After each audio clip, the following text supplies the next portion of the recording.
Good afternoon po sa inyo. Ako po si Alan Kabawatan, taga-Kawayan po na nagtrabaho sa isang pharmaceutical company. So basically, Alexis approached me to help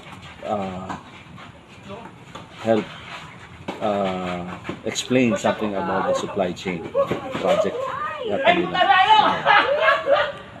Okay, Pres, here's your question.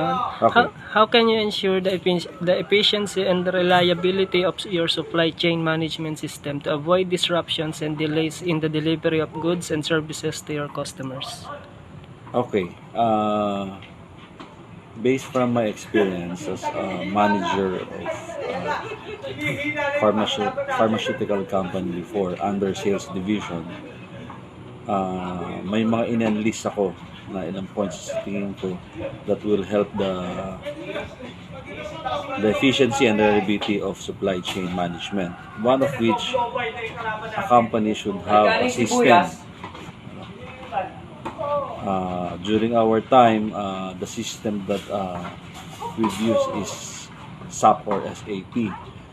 So basically, makikita mo rito yung mga actual or real-time information about the stocks, the whereabouts of the products, whether it's still in the warehouse or being invoiced or dispatched or ready for deliveries. Okay, so it's very helpful for us to monitor what's happening to the item being ordered from us. Okay, so that's one. Kailangan may system ka, especially now, no, and mas mabilis yung transactions. Okay, next is you have to establish a booking cutoff and fixed delivery schedule. It's both needed from the end of the company, and of course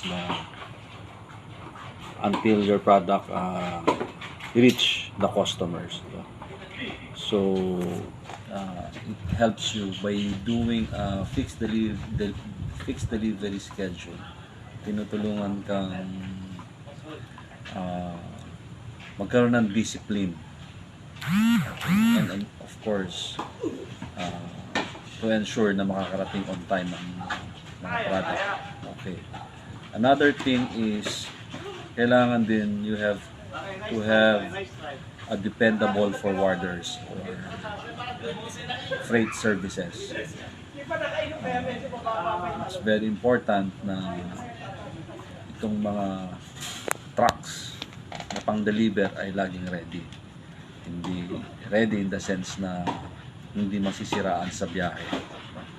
Updated ang mga registrations, well-maintained ang mga sasakyan, so that walang magiging aberya sa biyahe. Okay. And of course,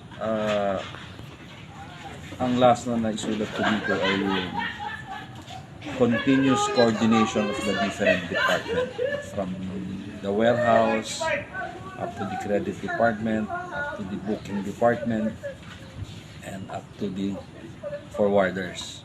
So this is to ensure na lahat ng concerns matackle during this coordination meeting, so that as you move forward, ma-address yung mga delays or mga errors during the operations. So yun yung mga apat na nalista ko to ensure or to avoid disruptions and delays of your deliveries. Thank you.